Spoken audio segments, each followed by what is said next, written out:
Isang martial art.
Isa sa mga master na nagtuturo.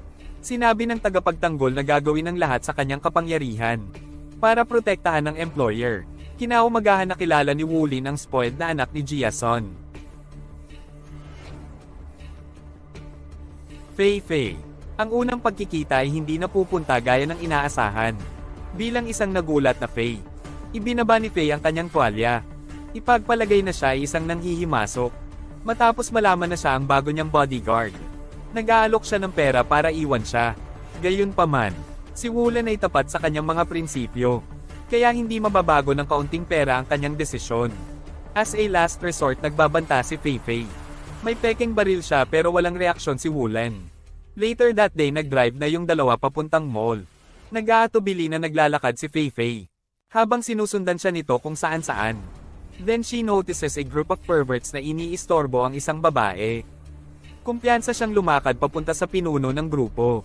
Pose Will Smith at sasampalin siya sa mukha. At ang lalaki ay nabaalisa. She lies that Wulan asked her to do so. Bubugbugin na ng mga tulisan si Wulan when he claims na hindi niya kilala kung sino si Fei. Fei kahit na ang plano. Lumalaban sa likod niya kapag naniwala sila sa kanya. At simulan ng paghabol sa kanya sa guro ng isang aralin. Si Wulin ay nanunood ng isang libangan habang pinapatakbo nila siya sa mall. Ngunit sa wakas, nagpasya siyang tulungan siya at humingi ng tawad sa mga tulisan. Sa gabi, pinangarap ni Wulin ang kanyang ama. Itinapon siya sa isang bangin. Lumalabas, naranasan na rin niya sa totoong buhay. Noong siya ay 7 taong gulang pa lamang, sinubukan siyang patayin ng kanyang tiwaling negosyanteng ama. Hindi pa rin alam ni Wulan ang dahilan. Pero naalala niya ang sinabi ng kanyang ama. Ang tagumpay ay nangangailangan ng sakripisyo. Bago siya itinapon sa isang lomet. Tapos pinakilala kami sa isang gangster na nagngangalang Mr. Fu. Amo siya dati ni Jia Shon. Ngunit ngayon ay aktibong sinusubukang patayin siya. Jia Shon. May impormasyon tungkol sa bawat aktibidad na kriminal. Fu ay kailanman naging bahagi ng. Kaya gusto ng gangster na patayin siya sa lalong madaling panahon. Sinasabi ng isang pinagkakatiwalaang manghuhula na malapit na ang fuse end. Bagaman, ilang dekada nang nagtatrabaho sa Fu ang lalaki. Binaril niya siya patay, dahil sa mapangahas na palagay. Kinabukasan pumunta sina Wulan at Feifei sa isang magarbong restaurant. Masayang kumain si Feifei, habang nakatayo si Wulan sa tabi niya at binabantayan ng lahat. Bigla niyang hinawakan ng isang waitress. Sinasabing sinusubukan niyang saktan si Feifei. Isang galit na si Feifei ang sumugod sa banyo. Pumasok si Wulan at pilit siyang inilabas. Nagkakaroon sila ng alitan. Muli ay isang grupo ng mga lalaki ang tumulong kay Feifei. Assuming na hina-harass siya ni Wulin. Pauwi na sila. Sinasamantala niya ang pagkakataong tumakas. Ngunit pagkatapos ay dinukot ng waitress at waiter. Mula kanina, napatunayang tama ang intuwisyon ni Wulin. Ngunit wala siyang oras upang magdiwang. Mabilis niyang sinundan ng sasakyan at sumakay sa ibabaw nito. Pagkatapos tumalon mula sa isang overpass. Gayunpaman, hindi nagtagal ay nawala ang pagkakahawak niya at natamba. Sa pangalawang pagkakataon, hindi siya nag-abalang tumalon dito ngunit humarap ito sa ulo. Matapos itong pigilan at labanan ng masked kidnapper, nagawa niyang tumakas, kasama si Feifei. Pagdating nila sa bahay, tinanong siya ni Feifei kung paano siya. News ang waiter at waitress ng isa sa mga dumukot. Na pagkatapos ay sumagot na. Sinanay niya ang kanyang sarili na matuto ng body language. Ang isang tao ay maaaring magsinungaling ngunit ang kanilang paggalaw ay nagpapakita kung gaano ka ba. Excited o galit sila, inihayag din iyon ni Feifei. Marami na siyang bodyguard. Lumalaki, hindi siya nagkaroon ng privacy. At ang kalayaang gawin ng mga bagay ayon sa gusto niya. Kaya naman, sinimulan niyang kamuhian ng lahat ng mga bodyguard sa pangkalahatan. Sa huli, idinagdag niya na ang Rulen ay hindi kasing sama ng iba. Bago matulog, tinitingnan ni Feifei ang larawan ng kanyang pamilya. At umiiyak sa alaala ng kanyang yumaong ina. Sa ibang lugar, ipinadala ng gangster Fuse ang kanyang kanang kamay kay Jangli. Gusto ng lalaki na tulungan sila ni Jangli na patayin si Gyoshon. Although may pagdududa si Jangli, pumayag siyang tulungan sila. Out na noong una siyang dumating sa lungsod.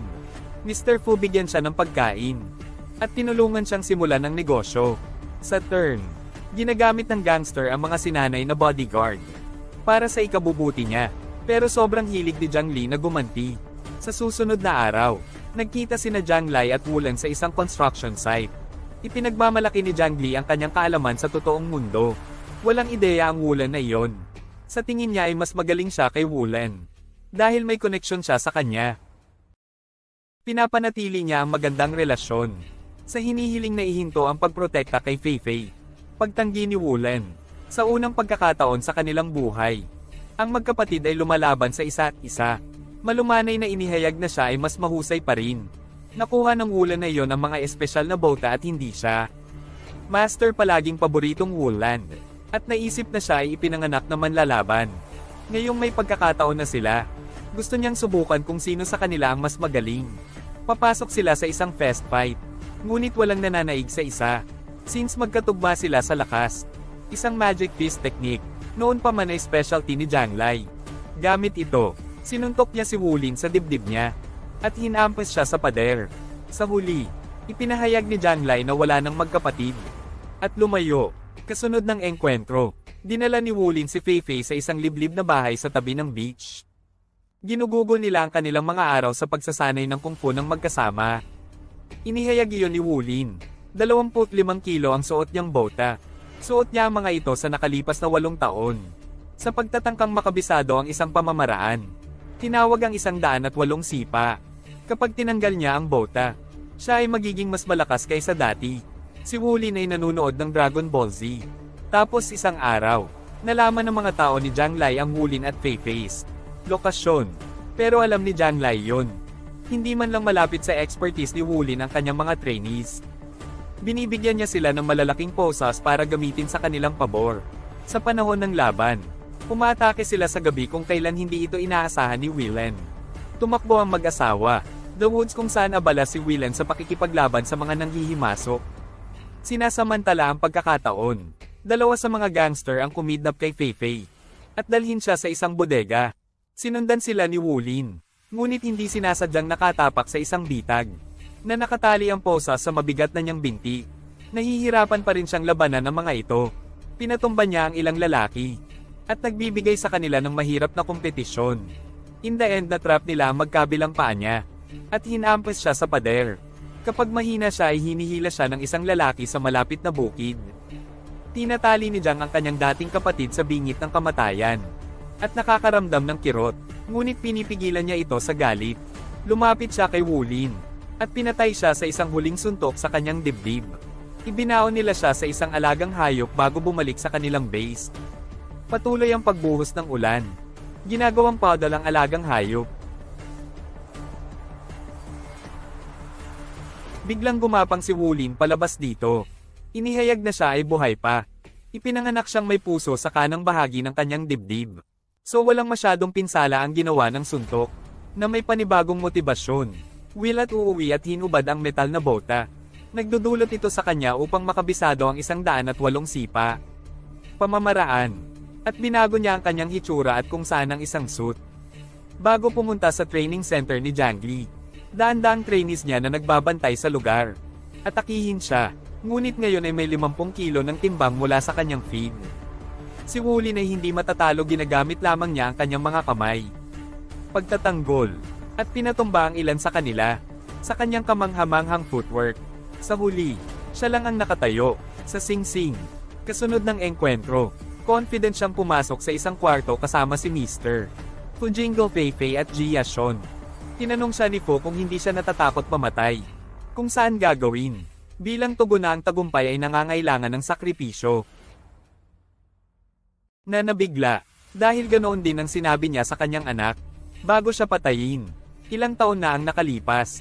Sina Fo at Jashan ay nagtutulungan bilang magkasosyo. But one time ginawa ni Fo si Jashan na mahuli ng pulis, na naging sanhi naman ng pagkamatay ng kanyang asawa. Mula noon, si Josh Shon ay naghahanap ng paghihiganti kay Fo. Mahal na mahal ni Fo ang kanyang anak na manligaw kay Lin. Hanggang isang araw, nasaksihan niya ang panliligaw ni Lin na hinahabol ang isang hayop. Sa pamamagitan lamang ng pagtitig dito, Fo trusted fortune teller ang nagsabi sa kanya niyan.